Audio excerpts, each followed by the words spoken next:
Hey guys, Mason Marangella here from Vertex Effects, aka the Rig Doctor, and today we're going through a buyer's guide of the best power supplies to fit your need, your context, and your pedal board. Let's do it.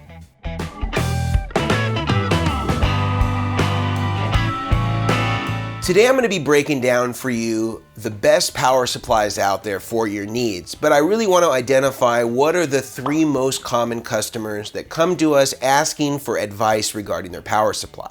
I kind of separate into three basic categories. Customer one is kind of the guy that's new to pedals, somebody that doesn't have a lot of experience, doesn't use a lot of high-powered pedals, has mostly standard 9-volt stuff, not a lot of variety of different voltages or high current stuff. Customer number two is kind of an intermediate, a guy that maybe has a few high current pedals, but mostly lower current pedals, maybe a few digital MIDI programmable pedals, but mostly analog. Person number three is using all sorts of high current pedals, maybe mixing different voltages between 9 and 24 volts, maybe mixing AC and DC in their line. They have a lot of different types of pedals on there, requiring a variety of different voltages and currents. That person is certainly going to need something more complicated than, say, person one. So I want to take you through kind of these different archetypes of customer, help identify which one you are, and then tell you the supply that's going to best fit your needs. Now be sure to stay till the end, where I'm going to make some recommendations about my favorite power supply, what my pick is, and also what I think is the most bang for your buck power supply, and what I think is the best power supply on a budget. So stay tuned to the end so you can get some of my choices and recommendations to that end. Now, full disclosure, before I get into giving you some of these tips, I want to make it clear that I haven't been paid by any of these companies to say anything about them. I haven't been given any free power supplies. I'm not in any way required to say anything positive or negative about any of these companies. I'm simply just sharing with you the best supplies based on my experience and giving you the very best recommendation I can give based on this experience in building all of these professional rigs. Now, before I get into recommending the power supplies, I want to just make a quick distinction. We've talked about this in a few of our other pedal board related videos. I also did a video about this with Sweetwater that you can check out, which is distinguishing kind of the two different styles of power supplies that are commonly found in the pedal game. One is called a linear supply, and these are kind of the older style power supplies that tend to use something that's like a toroid style transformer. And this can be great in some contexts, but there can also be some drawbacks in terms of the noise that gets emanated from the leakage from the transformer and the magnetic field that creates. If you're getting that too close to any particular pedal devices, it can cause noise. Now, by contrast, there's the newer style power supply, which has been in pro audio for quite a long time, but has not been in the pedal world for that long, which is called a switch mode power supply. And this is using a completely different technology and is a really, really effective way to power your pedals if you want something that's lightweight, can cover a lot of different voltages and high current, be smaller and more compact, and be able to use anywhere on your pedal board without any consequence of noise. And another added benefit is you can take it anywhere in the world and it will work no matter what the input voltage is into the supply itself. So there's some more versatility in that, and it actually is a better performing device in most circumstances. So just to kind of have this idea in mind that we are going to mention some linear power supplies, but most of our recommendations are going to be in that newer style switch mode power supply. Again, in this context, designed for the right application in terms of pedals. Both can be great, but I think that the switch mode tends to be a lot more versatile and easier to use in most cases. So let's look at customer number one. This is the person that's new to pedals, or maybe is old to pedals, but has all old pedals because they don't like anything that's new. They want this stuff that's really simple, 9 volts, nothing too fancy, not anything real high current, just pretty standard stuff. I think the Voodoo Lab Pedal Power 2, which is the tried and true linear power supply, uses a toroid transformer, is one of the easiest ones to use in this case. Now, ordinarily, I don't recommend that people use linear power supplies if they can help it, but if you are, I think this is one of the best ones out there, because it does use a steel chassis for the entire power supply, which provides some shielding for that electromagnetic field. So even if you do have it underneath your pedal train or your Temple audio board or some other pedal board that allows you to mount the power supply underneath, you don't have that same consequence of having the magnetic field really be intense and getting into the pedals, which causes some noise. Now this is about as best as you can get. It's very reasonable, still right around $170 or so, is excellently made, great warranty from Voodoo Lab, and is gonna power all of your standard 9-volt stuff with really no issue, getting it nice and quiet. It's relatively compact for its age and its style of actual power supply. And I think that if you're somebody who's new, this is something that you can't go wrong. Bulletproof standard was the standard for many years. And even though everything's moving to switch mode, I still think it's kind of one of the tried and true staples of the industry for somebody that's getting into powering their pedals. Now another one that I really like is the MXR ISO brick. It's very small. The AC mains connect separately to it, and then you have a power supply that brings in the input voltage that's already, I think, regulated to around 18 volts. And this is a great power supply if you need something compact, small, offers a few more voltage options than what the Pedal Power 2 does, but is a very, very budget-friendly power supply. I definitely think that this one is worth looking at.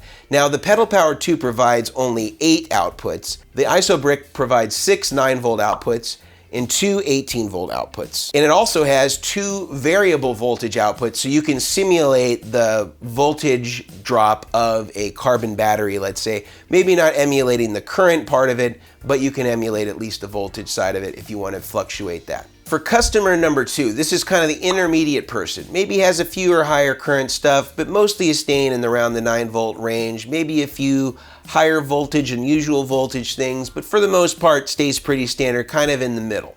I think that there's no better power supply in this context than the True Tone power supplies. The CS6 and the CS7 are switching power supplies, the newer style power supplies that I talked about, and the CS12 is kind of a hybrid. The AC side, because it has one AC output, is a standard linear supply, but the rest of it is a standard switch mode style power supply, so it kind of gives you a little bit of both. Although I haven't found there to be any noise issues in particular with that AC side of the True Tone, so I don't think that that's a concern if you're somebody that's worried about having that electromagnetic field really become out of control. I haven't seen that to be an issue. What I do see as one of the huge benefits of the True Tone is the price point is great. It offers voltages all the way from 9, 12 to 18 volts DC and has an AC option.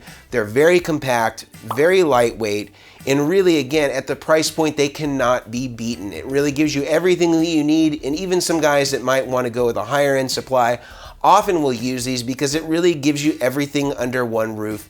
Very easy, single IEC into the back, and you get all the voltages you need. You have all the currents you need. It really can power almost any conceivable rig that we've built. This is a great unit that I use all the time, in particular the CS12, but even on some of our smaller rigs, I'll use CS6 or CS7, just depending on how many outputs I need and the voltage range that I need it to cover, because their smaller power supplies don't have an AC option, and again, don't have as many total number of outputs. I think this one is a winner no matter what way you cut it. If you're somebody that's kind of intermediate, you have some high current, you got some low current, you got lots of voltages, this is going to be one that's going to fit the bill almost every single time. I really love the True Tone power supplies for that purpose.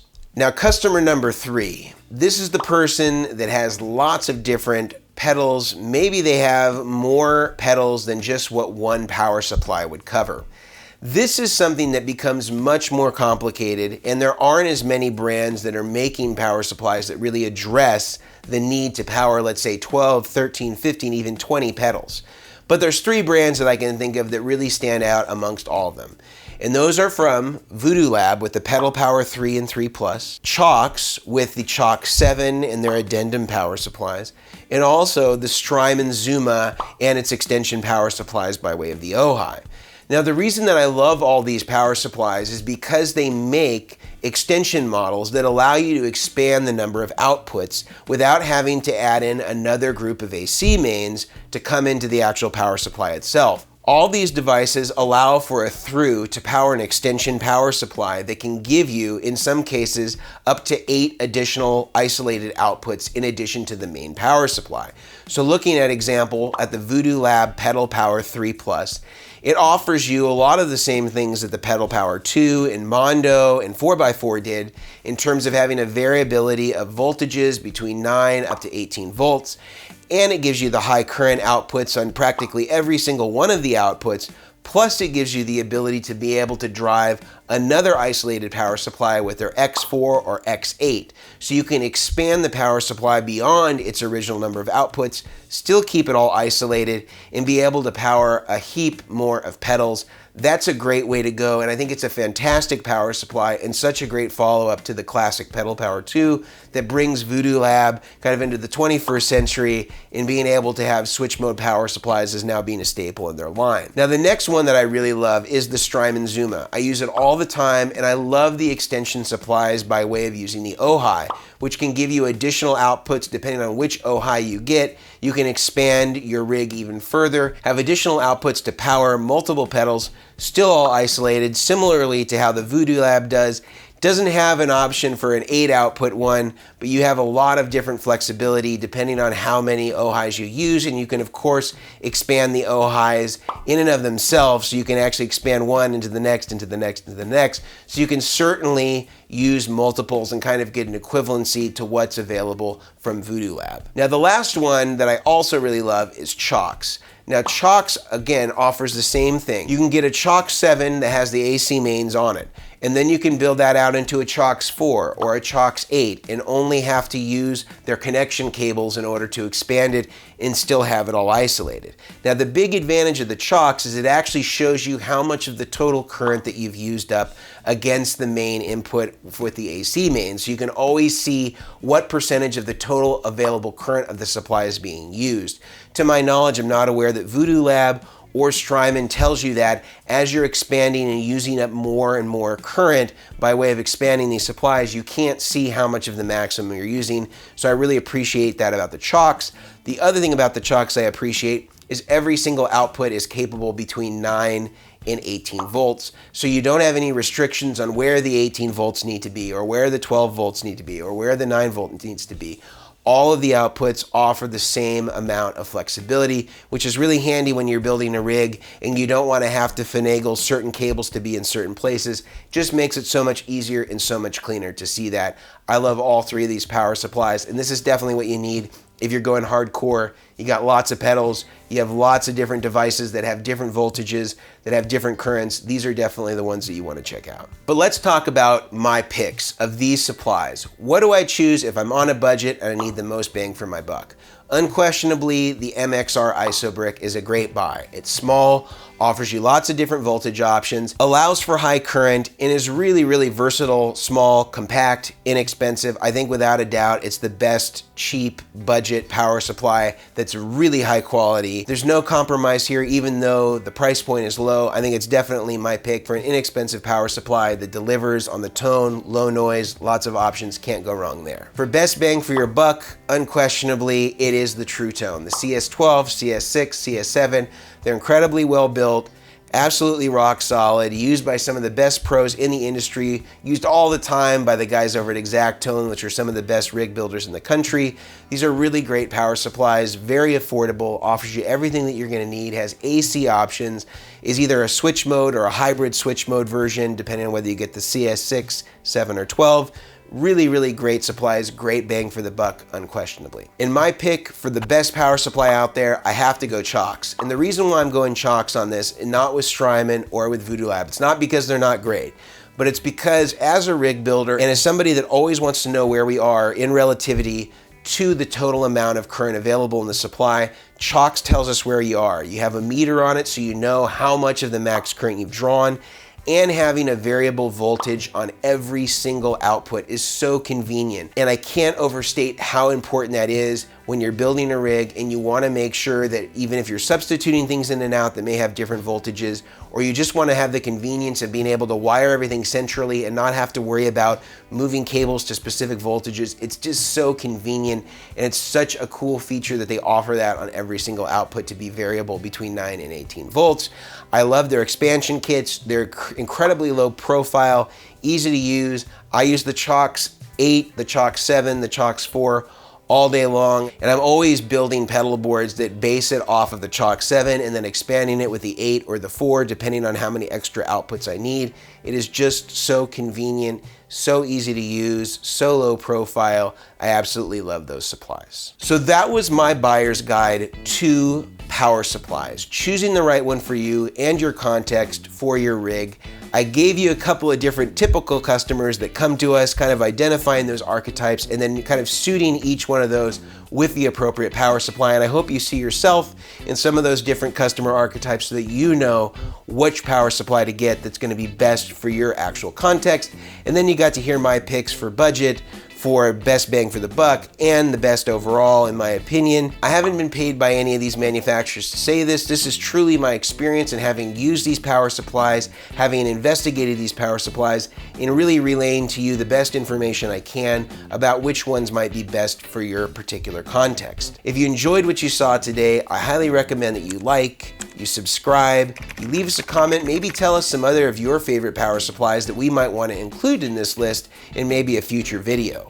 Also, if you want to support what we're doing here, I highly recommend that you head over to vertexeffects.com. You can buy a pedal from us or one of our authorized retailers, or head over to therigdr.com where we sell patch cables, MIDI cables, TRS cables, Velcro, tie-down mounts, zip ties, all the stuff and the materials that we use to build pedal boards. It's all available there for sale. And we also offer consulting services if you're interested in having me help you build the rig of your dreams. You can hire us to do different consulting, show you how to build your rig, showing you our best practices, and really getting in deep on your specific rig and giving you coaching on how to get the most out of your rig. So please do check that out if you haven't checked it out already. Until next time, I'm Mason Marangella from Vertex Effects, aka The Rig Doctor. See you later.